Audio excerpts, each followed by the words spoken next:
Bonsoir à tous, ravi de vous retrouver en ce mercredi 21 juin, jour de fête de la musique. Toute l'information près de chez vous, météo, reportage, avec tout d'abord la suite du déplacement du prince souverain à New York à l'occasion de la célébration des 30 ans de l'admission de Monaco à l'ONU, avec un deuxième concert des Carabiniers du Prince, et cette fois, après la salle de l'Assemblée Générale de l'ONU, c'est sur l'emblématique place de Times Square qu'ils ont pu délivrer leur partition. La musique dans tous ses états en cette journée particulière. Et vous, au-delà d'une envie peut-être d'une déambulation musicale ce soir dans les rues de Monaco, comment consommez-vous aujourd'hui la musique en CD, à la radio, en vinyle, sur une plateforme? Nous nous intéresserons à vos habitudes avec l'un des grands spécialistes en la matière, Alex Jaffray, chroniqueur, compositeur et artiste. Clap de fin, tapis rouge, remise des prix du 62e festival de télévision. Nous reviendrons sur une dernière grande soirée de récompense que vous avez très certainement vécue en direct hier soir sur Monaco Info. Et puis nous parlerons avenir, énergie verte au-dessus de nos têtes, à l'occasion du Salon international de l'aéronautique et de l'espace du Bourget, et comment atteindre la neutralité carbone souhaitée à court terme dans un secteur pourtant en pleine croissance. La journaliste Véronique Guillermard, spécialiste aéronautique au Figaro, sera avec nous dans un instant. À l'occasion de son déplacement new-yorkais, le prince souverain a été invité sur Governor Island pour découvrir le lieu où sera implanté d'ici quelques années un campus universitaire innovant autour de la recherche sur le changement climatique et des formations dans les métiers éco-responsables. Un projet soutenu par la ville de New York et proposé par la prestigieuse Stony Brook University sur un terrain de près de 70 hectares préservé qui se voudra également comme un lieu d'échange et de partage pour les solutions d'avenir ouvert au public. Le début du chantier devrait avoir lieu en 2025 pour une livraison d'ici 2028. Le prince Albert II a donc pu faire un tour des espaces qui abriteront ce nouveau campus novateur et une présentation lui a été faite de à quoi allaient ressembler ces nouveaux bâtiments qui seront intégrés parmi les ouvrages en pierre historique déjà existants sur l'île et qui seront réhabilités. C'est un tournant dans l'histoire de l'industrie spatiale. Venturi réinvente la roue. Les ingénieurs, chimistes et physiciens suisses de Venturi Lab ont créé une roue lunaire hyper déformable et unique en son genre. Elle équipera le rover Flex de Venturi Astrolab. L'engin, dédié dans un premier temps au transport de marchandises, sera déposé sur la Lune en 2026 par la fusée Starship de SpaceX. Dès la mise en service de Flex, ce sera au pôle sud lunaire, où règne, on le sait, des températures extrêmes, jusqu'à moins 230 degrés. Les 4 roues absorberont les irrégularités du sol en se déformant, et ce alors que Flex se déplacera à 20 km/h sur la Lune. Une nouveauté que nombre d'observateurs ont pu découvrir depuis le début de la semaine au Salon international de l'aéronautique et de l'espace du Bourget, où il était beaucoup question d'énergie verte et vertueuse.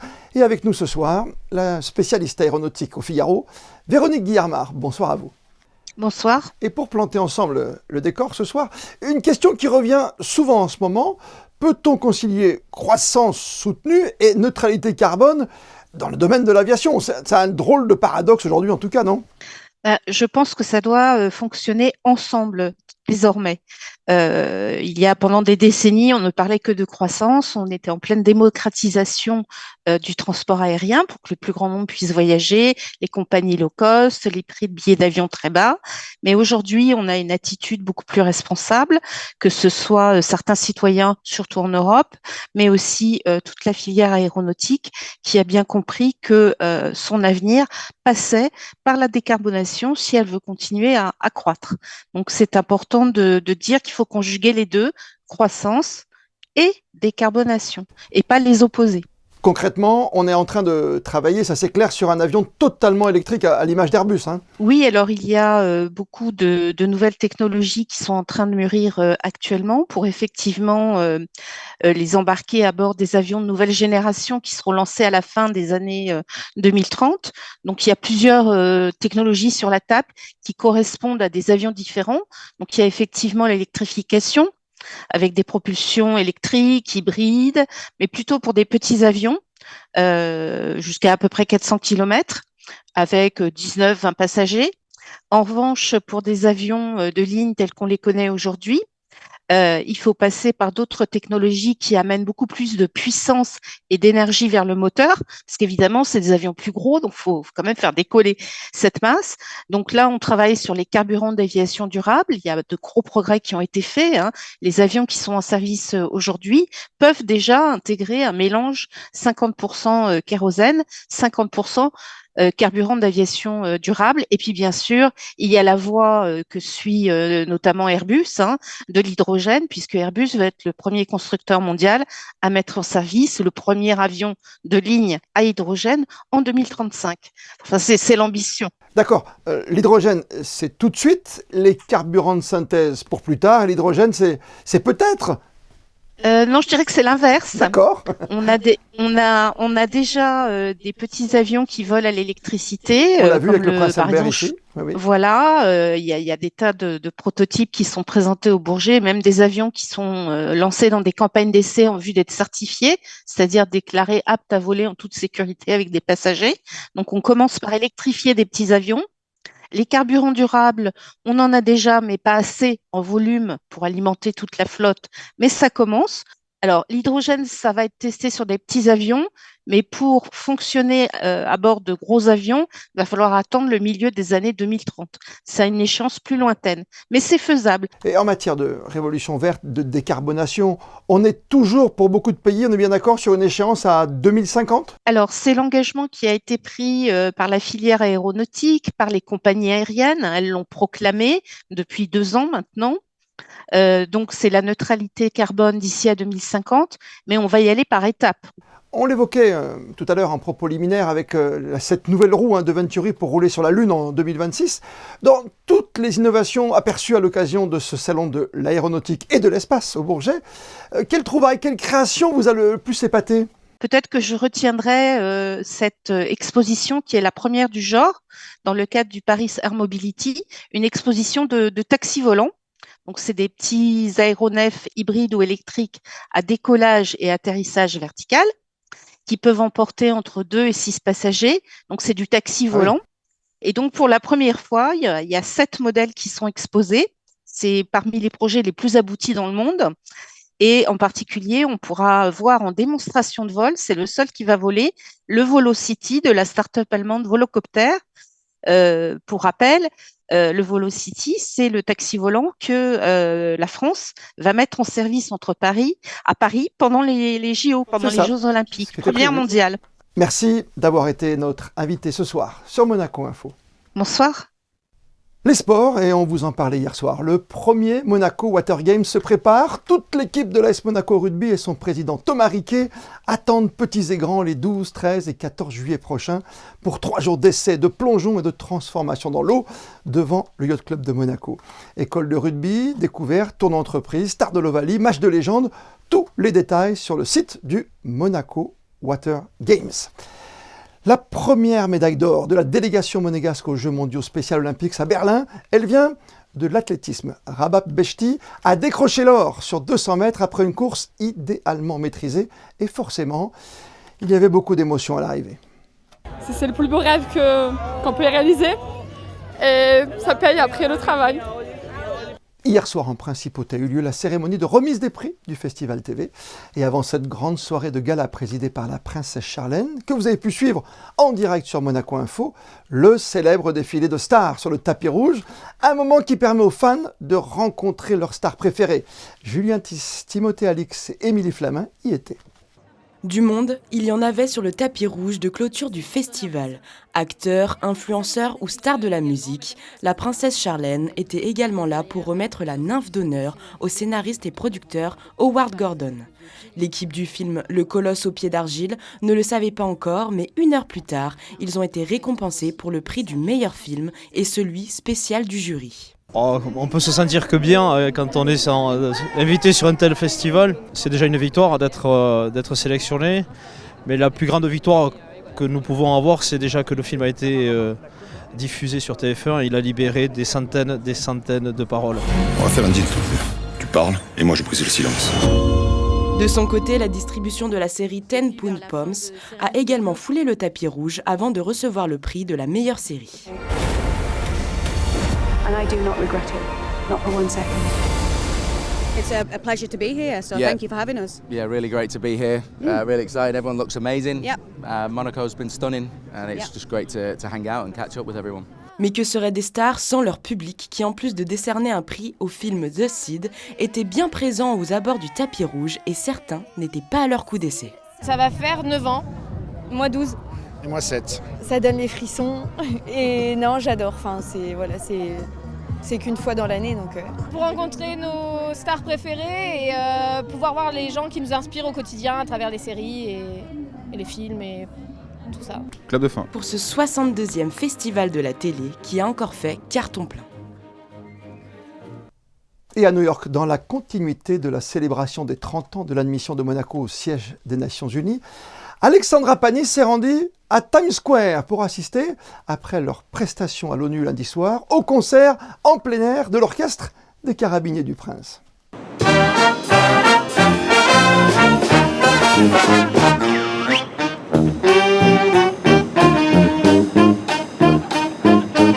Il en faut peu pour être heureux. Ce deuxième morceau joué par l'orchestre des Carabiniers du Prince pourrait bien résumer l'état d'esprit des musiciens. C'est pour beaucoup un rêve d'enfant qui se réalise, joué conjointement avec le NYPD Jazz Band sur l'une des places les plus connues au monde, Times Square, devant le prince souverain et leur marraine, la princesse Stéphanie. C'était exceptionnel, c'était unique, c'était un moment d'histoire. Nous sommes très très fiers, très chanceux de pouvoir y participer. Des souvenirs, une expérience, des échanges, des rencontres fabuleuses. C'était merveilleux. 2 jours de belles rencontres et l'opportunité de jouer avec le NYPD Police Band de la célèbre police new-yorkaise qui compte 70 musiciens regroupés dans 4 ensembles dont le jazz band qui se produisait ce jour-là avec les musiciens monégasques. It was wonderful and again it couldn't have been done without the people from Monaco and the NYPD and the Times Square Alliance. We always have visiting countries in for different celebrations. In the past, we had the Carabinieri Band in from Italy for the Columbus Day Parade, so they put on with the PD band, then the Italian police. So we host these things quite frequently. Une police new-yorkaise habituée de l'exercice, mais des souvenirs qui resteront gravés pour les musiciens de l'orchestre des Carabiniers du Prince, ainsi que les membres de la délégation monégasque présents. Écoutez, je crois qu'on ne pouvait pas rêver mieux que ces célébrations pendant 2 jours des 30 ans de l'admission de Monaco à l'ONU, avec évidemment un écrin extraordinaire qui était la salle de l'Assemblée Générale hier soir, un concert magnifique avec beaucoup de public et les gens enthousiastes pour écouter ce concert. Et puis aujourd'hui, Times Square, un environnement aussi très emblématique de la ville de New York. La diplomatie se décline sous plusieurs formes. La musique, la culture en sont des aspects essentiels et je crois que ça peut être aussi fédérateur pour permettre aux gens et aux populations de mieux se parler, de mieux s'écouter, de mieux se comprendre. La diplomatie monégasque fièrement représentée par l'orchestre des Carabiniers du Prince pour ces 2 jours de célébration. Les membres de l'orchestre ont tenu à faire un joli clin d'œil surprise à leur marraine en interprétant le morceau Univers Circus. Puis c'est conjointement avec le NYPD Jazz Band que ce concert de 45 minutes s'est clôturé sur l'immense Sinatra, New York, New York.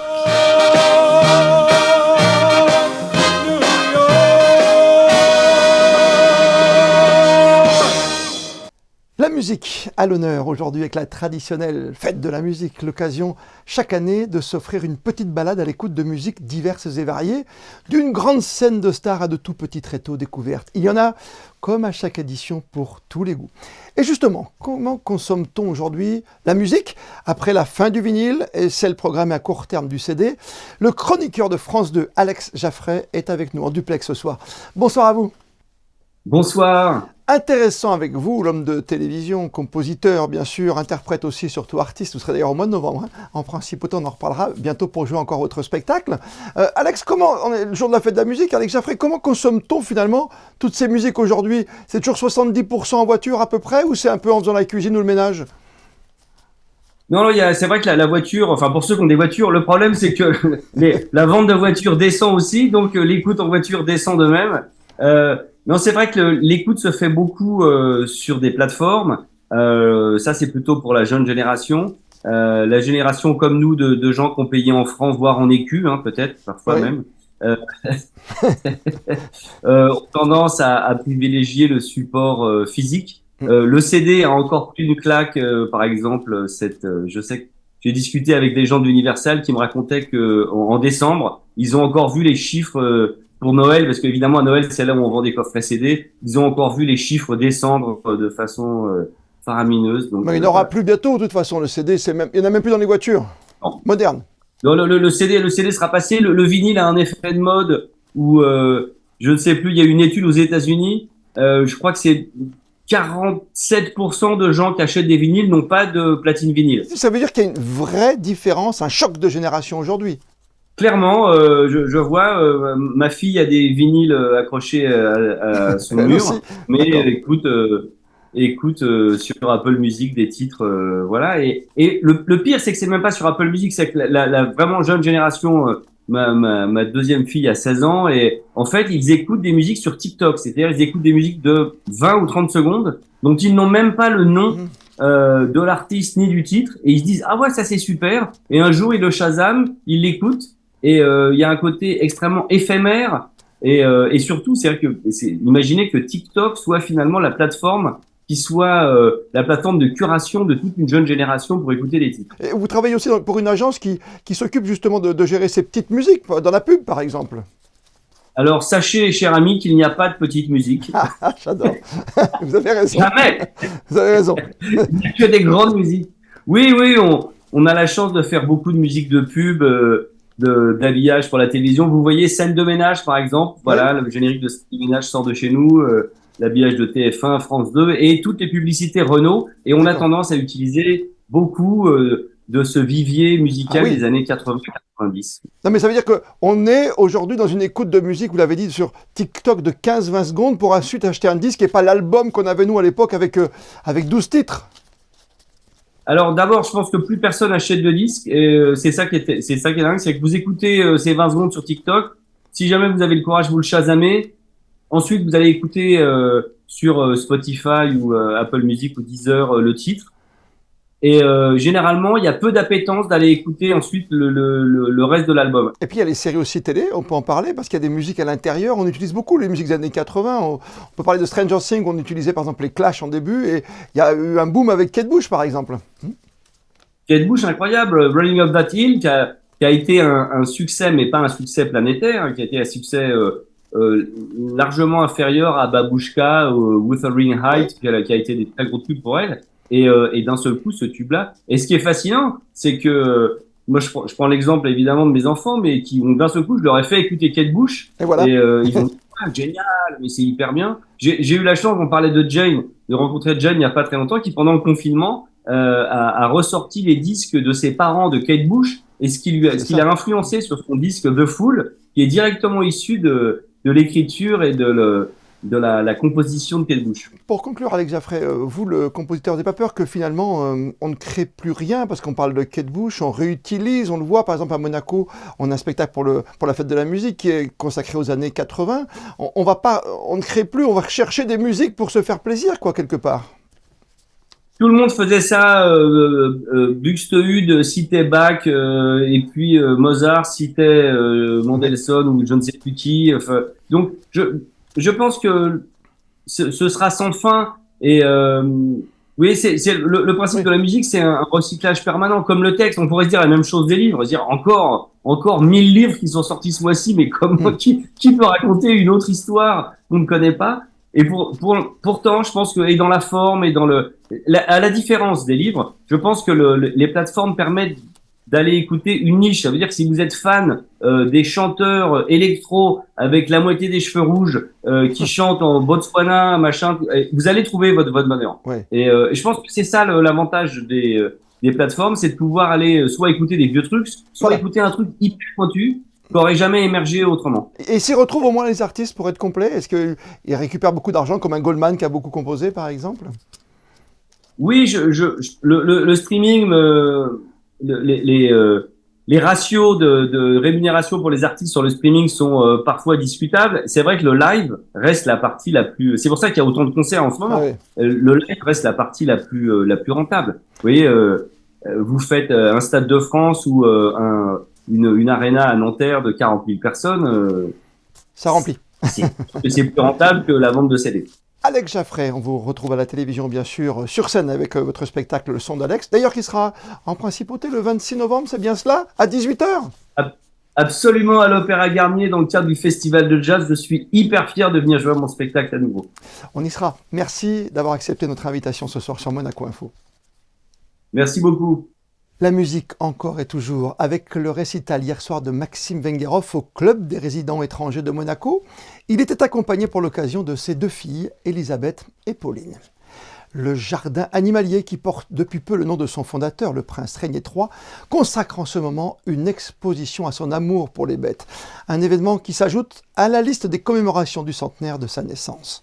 Reportage, Julien Adel et Alban Gingembre. Depuis le 31 mai dernier, des images d'archives sont exposées dans le parc que le prince Régnier III aimait tant. Une exposition photographique qu'est fier de présenter le directeur du jardin animalier, Laurent Péronnel. Il nous semblait important, et c'était un souhait de la princesse Stéphanie aussi, de mettre en avant la passion du prince Régnier pour les animaux, qu'il a toujours eu durant toute sa vie. Il va y avoir 90 photos et une dizaine d'agrandissements qu'on peut voir derrière, qui retracent toute l'évolution du parc sur les 70 dernières années. C'est des photos inédites pour la plupart, donc c'est des photos que personne n'a jamais vues. Donc en fait ça montre l'histoire du parc, ça montre les espèces qu'il y avait à l'époque, et ça montre surtout la passion et je dirais le feeling qu'avait le prince Régnier avec les animaux. C'était toute sa vie les animaux, il avait une réelle passion, et ça se sentait et ça se voit à travers toutes les photos. Dès l'entrée du jardin, des images retracent la création du centre d'acclimatation zoologique de Monaco. Une initiative prise initialement afin de recueillir, lors d'une croisée en Afrique de l'Ouest, des animaux orphelins ou blessés. Au fil de la balade, entre les enclos, d'autres photos permettent de visualiser la passion du prince Régnier III. On peut le voir promenant un fauve en laisse ou encore avec un chimpanzé. Bref, cela apporte une touche supplémentaire à cette balade, de quoi ravir les visiteurs. Je pense que cette exposition a une juste valeur quant à l'exposition des photographies qui justement nous rappelle le pourquoi de la naissance du parc, à l'origine le prince, tout ce qui a pu être fait sur le nombre des années, les modifications, les plus, les moins. C'est une bonne idée, mais elles peuvent rester à d'Éternam, je trouve, les photos. Elles pourraient rester, en fait. Ça fait partie du lieu, je trouve, oui. Si vous êtes intéressé, n'ayez crainte, vous avez jusqu'au 31 décembre 2023 pour vivre cette expérience. Toujours dans le cadre des commémorations du centenaire du prince Régnier III, la Fédération monégasque des échecs a rendu hommage à son président d'honneur, le prince Régnier III, en organisant un tournoi d'échecs pour leurs jeunes membres. Ce tournoi s'est déroulé dans les salons de le Novotel dimanche. Reportage de Fabien Bonilla et Thomas Deus. Le tournoi Prince Régnier III était réservé aux jeunes membres du cercle d'échecs de Monte-Carlo, âgés de 5 à 16 ans. 64 participants au total répartis dans 5 catégories, des U8 au U16. C'est ce que l'on appelle un tournoi rapide en 9 parties, des parties qui peuvent durer jusqu'à 25 minutes. J'aime beaucoup ce tournoi parce qu'on peut tous jouer ensemble et je trouve que les parties elles sont très intéressantes. Et je pense que c'est bien pour les jeunes aussi de jouer avec des autres jeunes. Et voilà. Le prince Régnier III était président d'honneur de la Fédération monégasque des échecs. Les organisateurs ont ainsi voulu lui rendre hommage en organisant ce tournoi. On souhaitait rendre hommage au prince Régnier III, qui était notre président d'honneur. Mais aussi on souhaiterait également rendre hommage à Albert Croesi. On l'a contacté il y a 3 semaines pour qu'on puisse appeler ce tournoi Prince Régnier III. Et il a de suite accepté, et pour nous c'est quand même aussi une grande tristesse de sa disparition. Dans l'actualité de la fédération, entre autres, l'équipe féminine du cercle d'échecs de Monte-Carlo va prochainement disputer la demi-finale du top 12 féminin. Et du côté des jeunes, ils participeront cet été et à la rentrée au championnat d'Europe jeunes, par équipe et en individuel en Roumanie. Au collège Charles III, les élèves des classes de 4e et de 3e du dispositif Ulysse, l'unité localisée pour l'inclusion scolaire, exposent jusqu'au 30 septembre une frise historique sur l'humanité et les monuments à travers l'histoire de la principauté, et ce, au musée d'anthropologie préhistorique de Monaco. Un travail pédagogique dont ils sont fiers, très fiers. Reportage d'Émilie Terrasson et Olivier Bonello. Présents pour l'inauguration, les 4 élèves du dispositif Ulysse de 4e et de 3e du collège Charles III sont fiers de montrer leur frise historique, en présence de Madame Isabelle Bonal, commissaire générale chargée de la jeunesse et des sports. Je suis très honorée que notre travail soit exposé dans un musée d'anthropologie. Voilà, je suis très contente. Puis le fait que les personnes observent ce qu'on a pu faire. De la préhistoire à l'époque contemporaine, toutes les périodes sont présentées. Les élèves ont fait un travail de recherche sur le terrain, dans les livres et dans les archives de la principauté. Nous avons fait des panneaux sont colorés avec des peintures différentes. On a pris une feuille blanche, on l'a peint de la couleur. Après, on est allé chercher des informations pour faire des légendes et des photos, pour faire les affiches.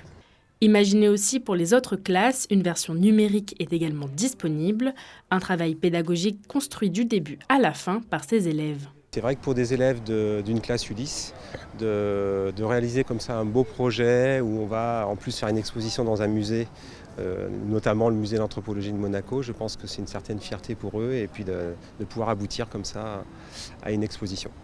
La frise est visible jusqu'à la fin du mois de septembre sur la terrasse du musée d'anthropologie préhistorique de Monaco. Et puis cette information, le one-man show de l'humoriste Maxime Gasteuil, programmé à l'espace Léo Ferré ce samedi 24 juin, est annulé. Le temps de ces prochaines heures, c'est avec vous, Yannick de Bever. Bonsoir à toutes et à tous. Malheureusement, demain, il est prévu des orages en fin de matinée. De la pluie et du vent sont attendus vers midi, mais rien de très violent, ça ne devrait durer que quelques minutes. Le reste de la journée sera nuageux tout de même avec des températures comprises entre 23 et 28 degrés. En ce jeudi 22 juin, nous fêtons Saint-Alban. Et comme le veut la tradition, on termine ce journal par les photos du jour en provenance de New York avec les images du concert des Carabiniers du Prince qui, après leur concert au sein de la salle de l'Assemblée Générale de l'ONU, se sont produits hier à Times Square aux côtés des musiciens du New York Police Department Jazz Band. Les photos sont signées Frédéric Nébinger. Demain, 19h, c'est Patricia Navarro que vous retrouverez pour une toute nouvelle édition de votre journal sur Monaco Info. D'ici là, belle et bonne soirée à toutes et à tous.